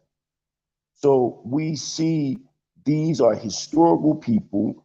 We see that we can back this up biblically. We have the Amarna letters itself. We have the paraphrase of the tablets, And then we have the full translation of, or the full text translation. Next slide. To the Amarna letter EA 148, along with Amarna letter EA 228. And we can clearly see it says, from Abu Mikhu, king of Tyre, to the king, my lord, my God, my son, the king of Sodom, rage your land. The king of Hazar has aligned himself with the Hebrews, or the Harabu. These are treacherous fellows. They have taken over the king's land for the Hebrews. We just seen it. Watch this, y'all. Then you go into a Amarna tablet, EA 2228, and it says, message of Abdi Torsi, the king of Hazar, to Pharaoh. I am guarding Hazar and its villages for Pharaoh. Remember the harm already done by Joshua to Hazar and against me. And this is aligning with Joshua chapter 1 to 10, and Judges 44:2. And this is in the cuneiform. So we can clearly see that we have, again, the Amarna letter itself, the storyline. We have the paraphrase of the tablet, and then we have the full entire translation of the tablets. Go to the next slide. So, go to the next slide. So we have a Amarna letter EA 189 and a Amarna letter EA 215. And we see right here, right, that you got Takama, and he informs the, and he was the mayor of Cadiz, and he informs the Pharaoh that Yawaza, who was the mayor of Damascus at the time, was a traitor, and that the cities were lost to the Hebrews. This is all being shown. And this is interesting, Kashu, because this tablet here shows that not all the Hebrew military campaigns were successful too, just as you see in the book of Joshua. Because remember, we didn't conquer all Canaan, and not Joshua, Judges. We didn't conquer all Canaan. And then if you go into the Amarna tablet, EA 215, you'll clearly see by Yahweh, he begs the Pharaoh to send Yahamu, an Egyptian ambassador, to help within a year, or the entire land of Canaan will be lost to the Hebrews. Go to the next slide. Go to the Amarna tablets, EA 243, and Amarna tablets, EA 246. And what do we have here? We have Berdijah, mayor of Megiddo. I am guarding Megiddo, the city of Pharaoh, day and night, as the warning of the Hebrews, or the Harabu, or the Heba, or the Habaru, in the land is severe. And then we got down there, once again, we see from Berdijah, mayor of Megiddo, to Pharaoh, two sons of Laban, mayor of Shechem, have given money to the Hebrews and the Sutanians to wage war against them. So we see all that. Go to the next slide. You should be in the Amarna letter, EA 254, and we can clearly see that this mayor, or Laban, mayor of Shechem, king, I am a loyal servant of the king. I am not a rebel, and I am not delinquent in duty. Moreover, the king wrote about my son. I did not know that my son had joined with the Hebrews. So you got people that are even non-Hebrews joining the Hebrews. You see what I'm saying? So we have all this evidence. Go to the next slide. We have all this evidence proving who the Hebrews are. You know, there is no way, shape, form, or fashion to get over this. Then we have a Amarna letter, EA 244 and EA 299, right? We see it, and we see that this mayor from Megiddo is trying to say, look, y'all gotta immediately come help us. They waging war on us. They're going to destroy us. And then you can see Yafahu, the mayor of Gizar, to the Pharaoh in the suit, my God, my son, etc. The sky. The Hebrews are stronger than us. Send help and save me from the Hebrews, lest the Hebrews destroy us. So in these Amarna letters, it is clear thus far that these Amarna letters were actually sent to the Nasut of Egypt, saying that there was a conquest of these Hebrews taking over. Hallelujah. Hallelujah. Do you have anything to say, my Lord?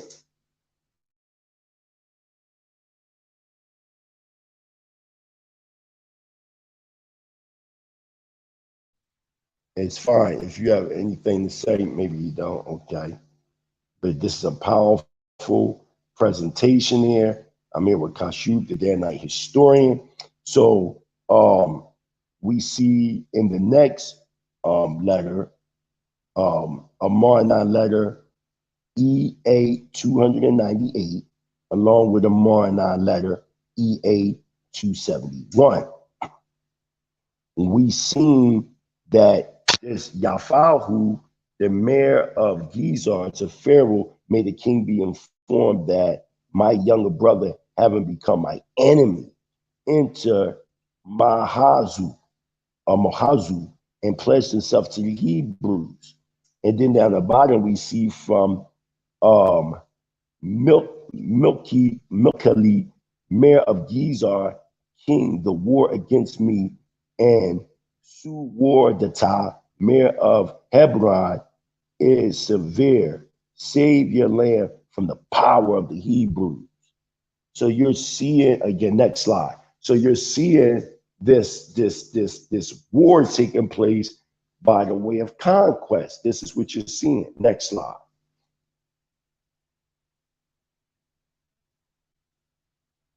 Next slide, Kashyap.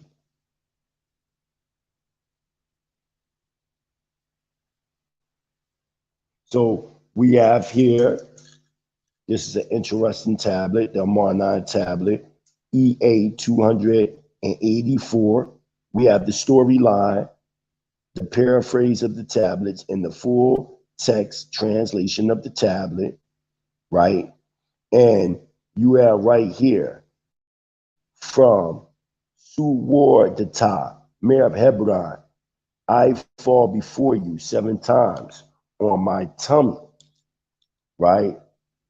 And you see 7 times on my back to worship you, O Pharaoh, my Lord. All your lands have been taken away. I am all alone. Next slide. To the Amarna letter, EA 366 and EA 286. You have here from Suwardata, mayor of Hebron, that all his brothers had abandoned him, and that the mayor, and only the mayor of Jerusalem had been at war with the Hebrews, and that you could clearly see that the Hebrews have plundered the land known as Haberu or Harabu or the Hebrews. Next slide. All this is adding up based upon the historical narrative that took place in the Tanakh about the conquest of Canaan coming from out of Kemetic bondage. You should be at Amarna tablet EA 287. Next slide.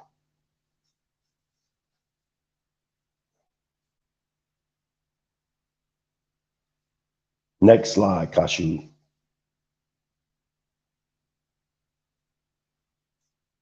So we have here from Abedu Heba, mayor of Jerusalem, to King Pharaoh, They are now attempting to take Jerusalem. Pharaoh has placed his name in Jerusalem forever. He cannot abandon the land, right?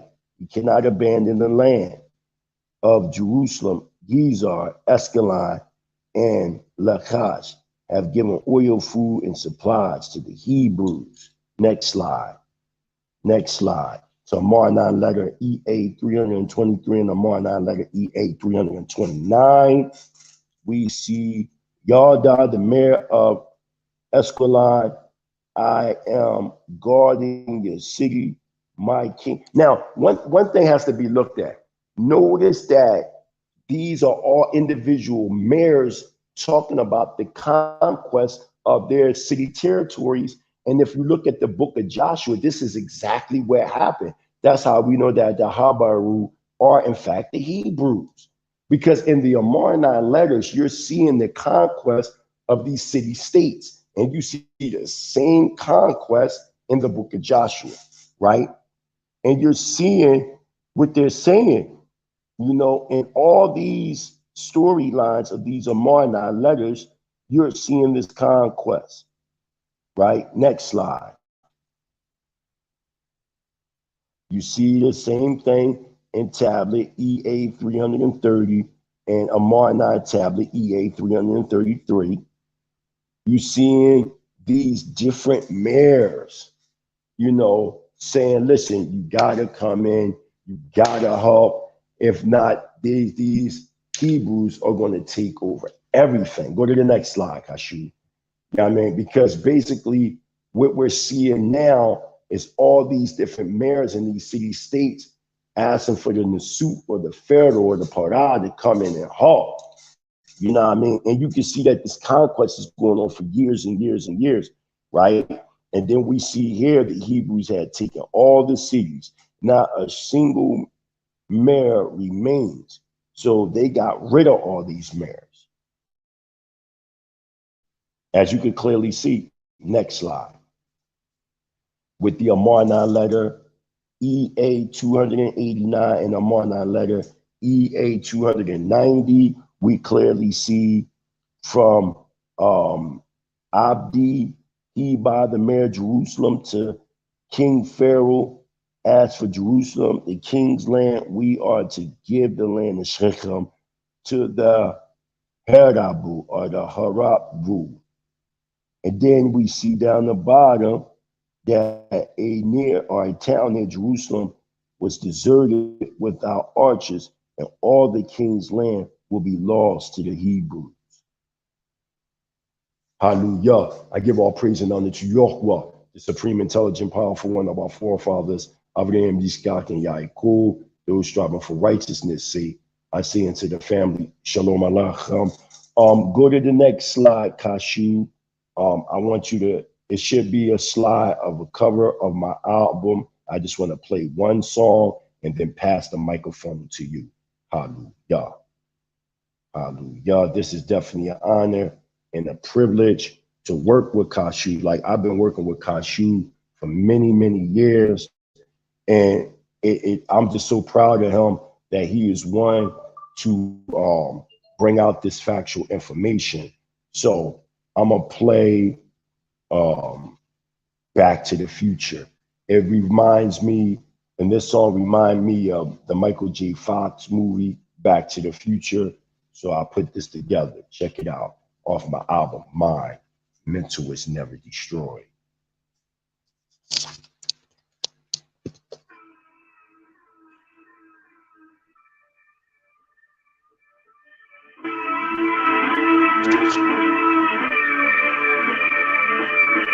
Back to the future, back to the future. Who I be, Elohim, Crenshaw, Landine, P, a divine being, CBI, 3D. Illuminati can't stop me, non-ether, before BCE. We exist from now to infinity, infinity. Back to the future, back to the future, back to the future, back to the future. Time travel past, fresh go, let's go.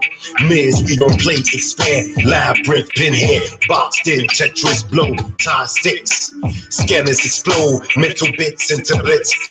Dark eclipse from Cyclopeans. Shadow hand rock tables cradle. Sacrifice Judah. Kiss from the navel. Sign of the time. COVID-19 can't stop Team Shine. A universal mind. We are divers. Our past be stone and lava. On Easter Island. The Bible Mohos. Elohim incarnate. Jacob the powers. Desperado. Past tense sentences for the future already written. From the profane, it was hidden like a hand unseen. Trying to dose with vaccines. Hebrew war machines, arch degree in infinity. Divine being who I be. Prince Charlandine, the mighty Hebrew. Give you the spark. Those that bark without bite. We all rustle your heart. From the slums of Honey Paul, back to the future, back to the future. Who I be, Elohim, French Charlandine, be a divine being, see beyond 3D. Illuminati can't stop me, non-ether, before BCE. We exist from now to infinity, infinity. Back to the future, back to the future, back to the future, back to the future. HP, I was born watching storms, down layment and marking uniforms, sleeping without form. She clothes where was born, dancing in the moonlight, grinning. Scene was grim, body tense from meditated strength within. God makes spoons bend to the wind from real blacksmith. Endless, I mastered the balance. Yuga to the Buddha, blowing the blessed to medulla, reaching the oscillated world. I am soul, the endless. Stay focused, toasting the host. We from coast to coast, back to the future, back to the future. Who I be, Elohim, French Charlandine, be a divine being, see beyond 3D. Illuminati can't stop me, non-ether, before BCE. We exist from now to infinity, infinity. Back to the future, back to the future, back to the future, back to the future. Here we come, Tanzania. Yeah. 2021 and beyond.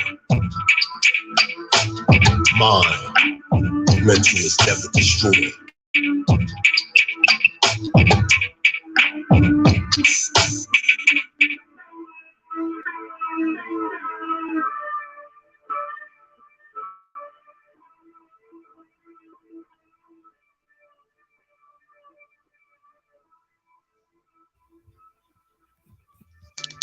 Hallelujah, hallelujah. Giving all praise and honor to Yahweh, the supreme, intelligent, powerful one of our forefathers. Skak and Yaakov. What's going on, Kashu? Hey, shalom, brother. We good. Can you hear me? I can hear you perfect. Okay, we about to close out, but just wanted to go over these last slides. I thank you again on the human level for coming through. Hallelujah. So may the people subscribe to the channel. Any questions?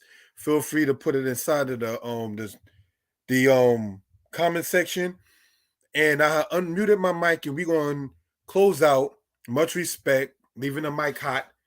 You understand? And what you're seeing there on top of that is Hezekiah of Judah. You spoke about Sennacherib and what he said, and that's how you write that in cuneiform. All right?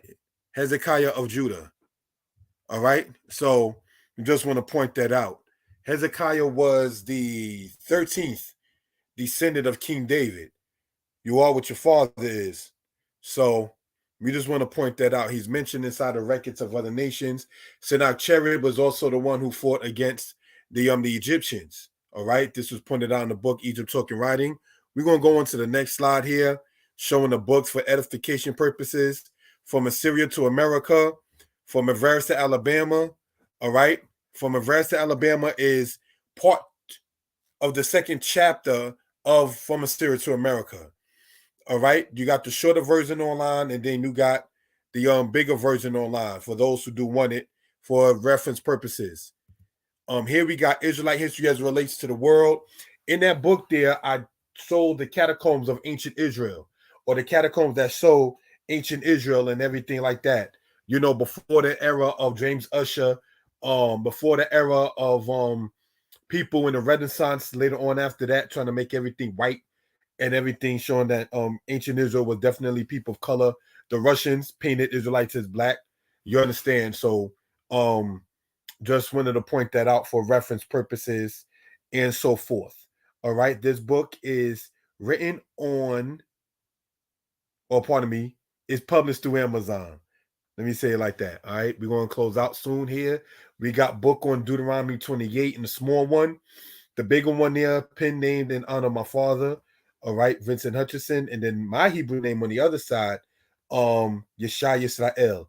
The brown book that you see there, you can get online. And the blue book that you see over to the right, you can also, you understand, get online and so forth and so on. All right, so just want to point that out for reference purposes, giving a shout out to my lady, Sarah Michaela of the House of Israel, giving a shout out to Anal Yahana, Yasha'Allah, giving a shout out to James Cassell, giving a shout out to Tel B, giving a shout out to the Wayad 7, giving a shout out to Iman Tamikia Levy, giving a shout out to Yirmiyahu ben Yisrael, giving a shout out to Dulcinea Hadasha, Ora El Maposa, and all the other names that I see in this particular thing as I scroll. Giving a shout out to Yah Only Hetziba. And looking at it, you know, in this particular case, what we're seeing and what we're dealing with, we want to sit there and get this information out to the people. All right. So I asked the brother Mighty Hebrew to accompany me in this, and the brother was willing to do so. Next slide, please. All right. For those who want information reading, it's for awesome people. Did you know that reading was a crime for us in slavery? What were you trying to hide, brothers and sisters? Or what were you trying to hide from, brothers and sisters, should I say? To have it a crime to read. When you watch that movie back in the 70s called Mandingo, they actually killed a man in slavery because he knew how to read. Nat Turner knew how to read. He was a problem. Gabriel Prosser knew how to read. He was a problem. In Alex Haley's book, Roots, it says that they don't want us to read because they figure the more we know, the more trouble we make. In the Old Testament, Ecclesiastes 1, verse 18, he who increaseth in wisdom and understanding increases in vexation and sorrow. So the people who's always about happy bliss, ignorance, happy bliss, there's a time for everything under the sun. You understand? But when you begin to sit there and see certain things, you be like, wow. You know, once it comes down to say there's such things in that particular manner. All right? Again, the stuff that the brother pointed out from the Amarna records, from the Papyri, which is the plural papyrus of Egypt, talking about Edom, Akisamak, the Kabiru, the Hebrews called the Apiru in certain other cases by Ramses. So we just want to point that out for reference purposes. Next part here, closing out. In this, the ebooks, yes, we put that work in. Now, the Day and Night Publications thing that you see on that side, right before we close out, that was made by the brother, Chief Naftali Dan, that goes to the Camp DCB. What you see in there is the ebooks. So you can type in my name, Yeshiah Yisrael, on Amazon, and you'll begin to see the books that you can get and so forth and so on. All right. And of course, we want to give a shout out to my lady, Sarai/Tanya, who wrote this poetry book right here. I met one of the drummers the other day. And when I say drummers, the brothers who go on the train and they drum. I met one of them the other day. And he asked me, how many books did my lady write? And I said she wrote one that's published. And the brother told me that it's a good thing that I big up my lady's work. And what that told me is two things. One, of course, I'm going to big up and promote what my lady brought out. But it also shows that as a people, it's not done enough. Isaiah the prophet, when you want to talk about archaeology as we went over, it says the daughter of Zion is left as a besieged city, as cucumbers in the forest. It says distinctly right there that the daughter of Zion is left as a besieged city. So, of course, as it says in Isaiah chapter 54 about the women of Israel being forsaken, the most unmarried woman on this earth is the said black woman. So one of the things we want to point out is we don't want to sit there and minimalize our sisters like these nations try to minimalize us as Hebrews. You understand? Miriam was the one who taught Moses, besides his mother teaching him. So in the book of Micah, the Most High said in closing out that he set before us Moses, Aaron, and Miriam. So the Most High has sent men and women. So we don't want to minimalize the sisters, because being felt to be made to be small, that's the portion of Esau, not Israel. Israel is not Esau. Edom and Obadiah is small among the nations and greatly despised. The daughters of Judah and the daughters of the 12 tribes of Israel are not to be such. Neither are the sons of Israel. Their lamentation said is like unto gold. So in closing out, giving honor and praise to the Most High, there will be information in the description if one cares to support via Cash App to the brother Mighty Hebrew, also and or to myself. So shalom. It's late on his end, late on our end. It's a school night, work night for many of us, and we're going to close this out. Thank you to everybody who participated. Good night. Shalom. Shalom, shalom to the whole family.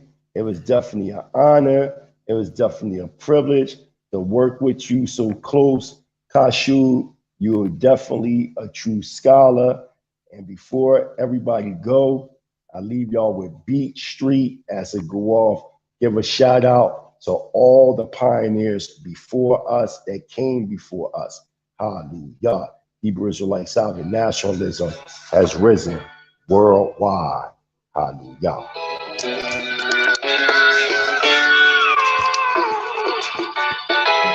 Beat Street, the king of the beat. I said I'm rocking that beat from across the street. Beat Street, the king of the beat.